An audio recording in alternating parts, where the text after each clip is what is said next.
মুক্তিযোদ্ধাদের নাতিপুতিরাও পাবে না, তাহলে কি রাজাকারের নাতিপুতিরা পাবে? ये कैसा माइनॉरिटीज कंट्री है जहाँ पे सरेआम हिंदुओं को मारा पीटा और उसके धार्मिक स्थलों को तोड़ा जा रहा है।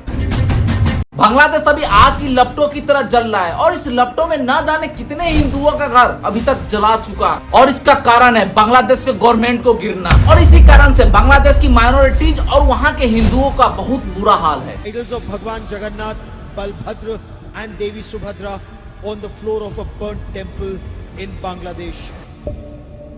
दोस्तों, बांग्लादेश से स्टार्टिंग से बांग्लादेश नहीं था, यह पहले ईस्ट पाकिस्तान हुआ करता था। फिर 1971 में पाकिस्तान से आजाद होने के बाद इस देश का नाम बांग्लादेश रखा गया, जिसमें 30% हिंदू और 70% मुस्लिम जनसंख्या थी। लेकिन अभी बांग्लादेश में 7.5% हिंदू, 0.61% बुद्धिस्ट और 0.31% क्रिश्चियन बचे हैं। और अगले 10 सालों में इन धर्मों का माइनॉरिटीज बांग्लादेश से पूरा खत्म हो जाएगा। और यह मुद्दा हिंदू मुस्लिम का नहीं है, यह मुद्दा है इंसानियत का, जो बांग्लादेश में हमेशा से चलता आ रहा है।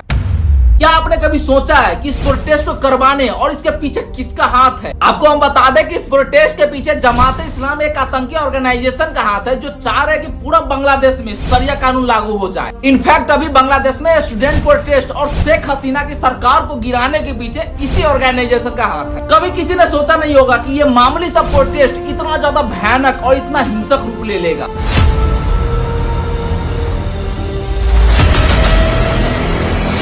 बांग्लादेश में अभी तक 250 से ज्यादा लोग मारे जा चुके हैं, 50 से ज्यादा महिलाओं के साथ रेप हो चुका है, जिसमें से 90% लोग हिंदू थे।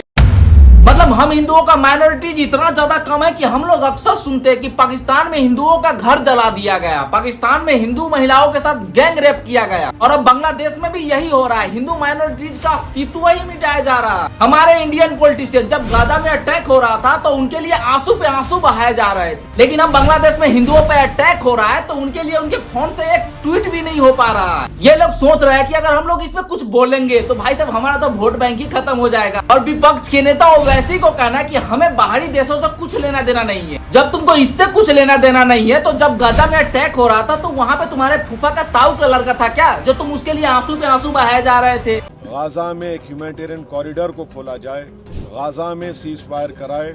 गाजा में 50,000 महिला प्रेग्नेंट है, अस्पताल खत्म हो रहे हैं। जब मोदी जी ने बाहर से आए हुए हिंदुओं के लिए CAA लागू किया गया था तब भी हमारे पॉलिटिशियन खुश नहीं थे। उनका कहना था कि हमारे इंडिया के बच्चों को रोजगार मिल ही नहीं रहा और बाहरी देश के बच्चों को रोजगार देंगे। अभी की केंद्र सरकार से हमारे बच्चों को रोजगार दिए नहीं जा रहे, पाकिस्तान से लोगों को लाके उनके बच्चों को रोजगार देना चाहते हैं। जब उस टाइम गाजा में अटैक हो रहा था तो हमारे विपक्ष के बड़े नेता एक लंबी सी पोथी बना के उस पर ट्वीट किए जा रहे थे। लेकिन अभी बांग्लादेश में हिंदुओं पे अटैक हो रहा है, उनके घर में जबरदस्ती घुस के मारा पीटा जा रहा है, लेकिन तभी इन लोगों का नींद अभी तक खुल नहीं रहा है। जब कश्मीर फाइल आया था तो इन लोगों का कहना था कि 7 लाख पंडितों को नहीं भगाया गया था, ये लोग अभी भी वहीं पे है। केरला स्टोरी के बारे में इन लोगों को यही कहना था कि ये सभी झूठ है, लेकिन वहाँ के हाई कोर्ट और चर्च ने ये प्रूफ किया है कि यहाँ पे लव जिहाद चल रहा था। आखिरकार किस कारण से मुस्लिम माइनॉरिटीज को इतना ज्यादा बचाया जा रहा है?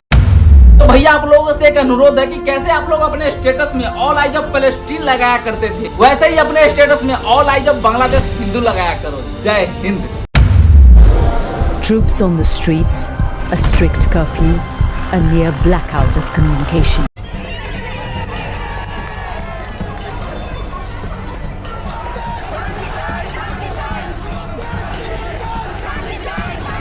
Everybody knows that I'm breaking down.